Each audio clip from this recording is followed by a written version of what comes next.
morning, students. I hope you have done the exercise yesterday that was given to you and understood the PDF also.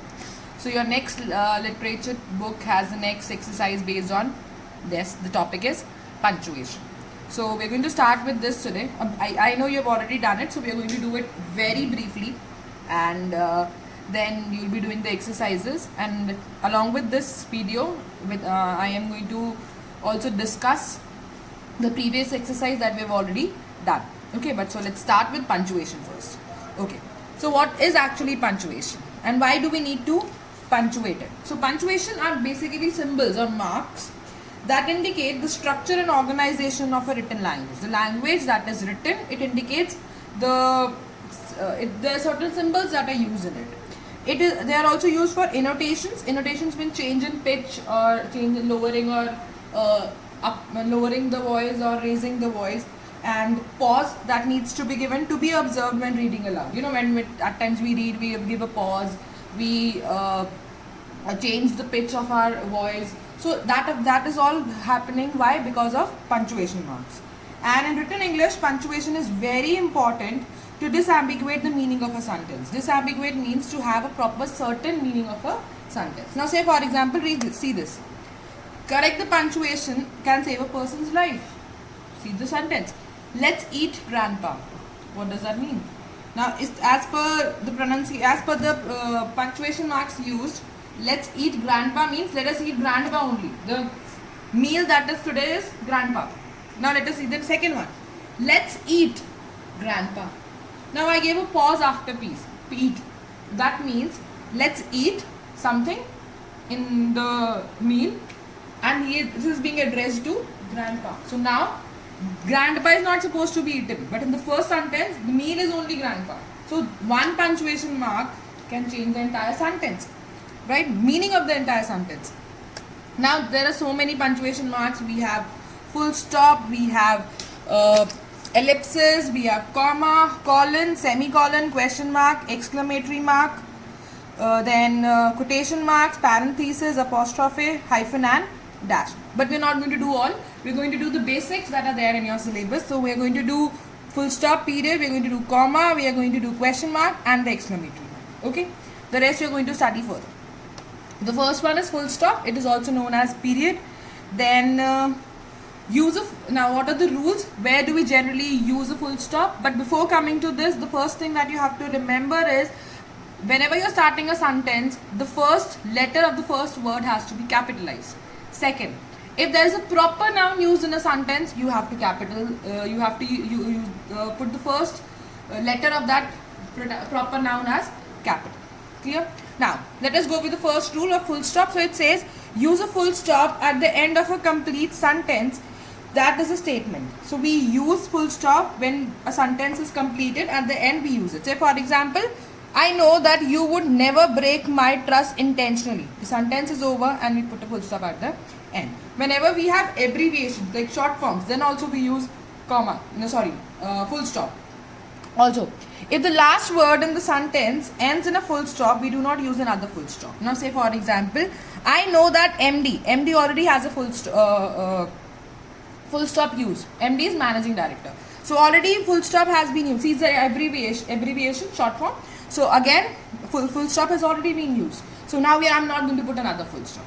Clear? Now see the second sentence. She is my sister-in-law. It's a complete sentence. No in between full stop. So at the last I have put a full stop. Hope this is clear. Okay. Now let us move to the next one, which is comma. Okay. Now see the comma. The rules of comma says to avoid confusion, the comma is used to separate words or word groups with a series of 3 or more. Now see the example, you will understand better.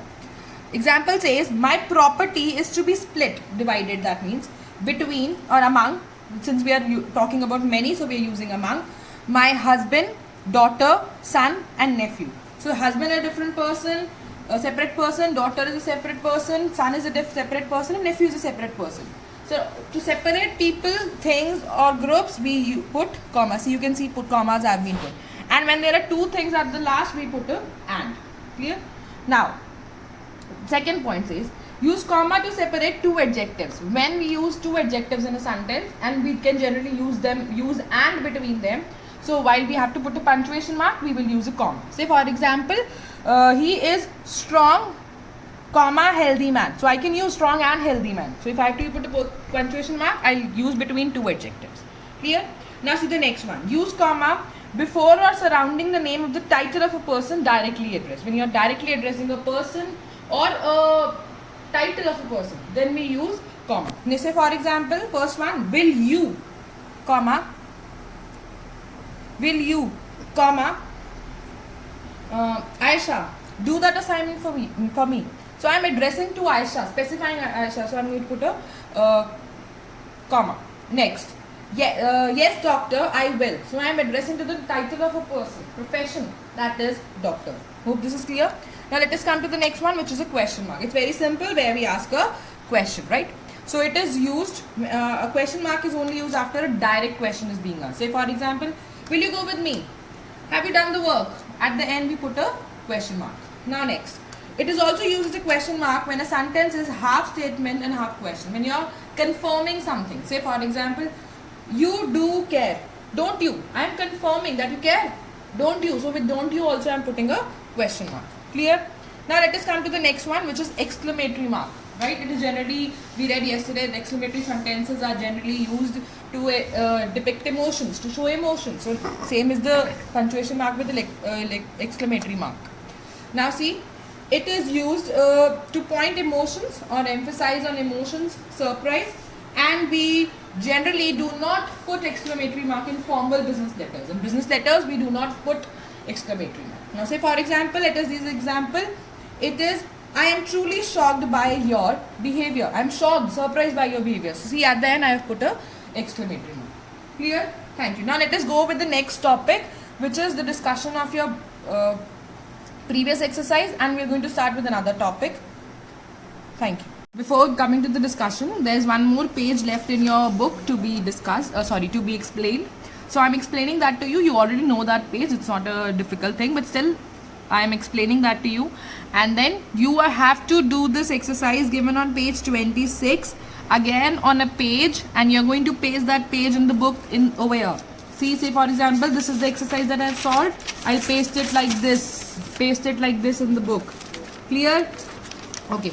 Now let us see this. What is it basically? Dictionary skills, which actually says how the words are listed in a dictionary. Okay. So see, first thing, which is guide word. A word that is printed at the top of a page of a dictionary. A single page of a dictionary usually has two guide words. So when you open a dictionary, you will see that at the top there is a word written. Okay. And on a single page there is single word written. Some dictionary even have two words written. So as that depends upon the dictionary publication that is you're using. So now they have generally they have two guide words. One, the left column has the word that is written on the top. So say for example, if it is beginning except, so on the top it is written except. This is the guide word, right? If I come to the right side, the last word will be written on the top. I'll show you this all with the dictionary.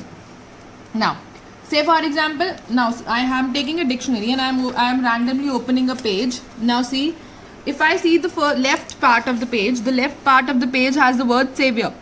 Now the savior is written on the top. Since it's a different dictionary, this also has the last word written on the top of the same page, also written on the guide as a guide word. So savior to scandal is written in this page. Now see the right side, the last word is spectacle. So skeptical has been written over here, and the first word is scandalized, which is also written. So it starts from scandalized and ends with skeptical. But every dictionary doesn't have this. They either will have savior top from this and skeptical from here last. Okay, maximum dictionaries have this. Now is this clear? Okay, now next is your entry word. A word that is the subject of and heading of an entry in the dictionary. The first word, see the savior. Clear? So this is the entry word. Now next, pronunciation. A guide on how to pronounce the entry word correctly. Now see, in this word, if I say except, they have written except. This is pronunciation. Can you see C part has been written on it?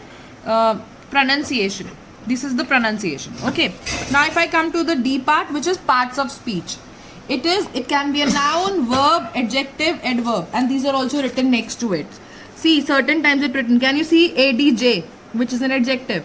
So it is written V, which is verb, and somewhere also it is written noun. You can show. I can show you with the seats adjective again written, and you have certain where it is written it's a noun. See N, which means noun. ADJ, which means adjective. So that is, they mention whether it is a noun, whether it is an adjective, whatever part of speech is it is mentioned. Now next is the first, if you have definition, a comprehensive meaning of the word. See the first one, it is the comprehensive meaning of the first word. Then second, you have definitions. Second definition also, it is an alternative or another definition for the same word. So even in the dictionary also you can see certain time the first, second, third, there are 4 different alternatives available also. Clear? Now this is how you use the dictionary.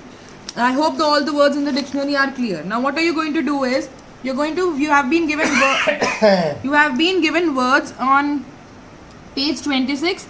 You have to do this on the sheet and paste the sheet in between. Similarly, you have an exercise of punctuation given on page 27. You're going to do, see this is the sheet. So left side you're going to do the dictionary part, and the right side you're going to do this punctuation mark. You can even do it in this part only if you are able to. If you're not, you can do it over here. Clear? Okay. Now let us come to the discussion of the exercise that we have already done. Okay. Let us come to this. The chapter, let us discuss the exercise of the chapter first. The narrator did not want to go to the Kapadias because he was feeling lazy. He said, no, it's so cold. Why should I go in such a cold weather? Rather, I should stay with my bottle, hot water bottle, my book, and in the blanket. So he was feeling lazy. Okay, next. The narrator did not deny that Julie was his friend. Why? Because Julie looked lonely and needed company. It appeared that she felt lonely and she needed a company. Next, in the sentence, I'll just scramble up the hillside. The word scramble tells us that Julie was very agile. Agile means she moved very quickly.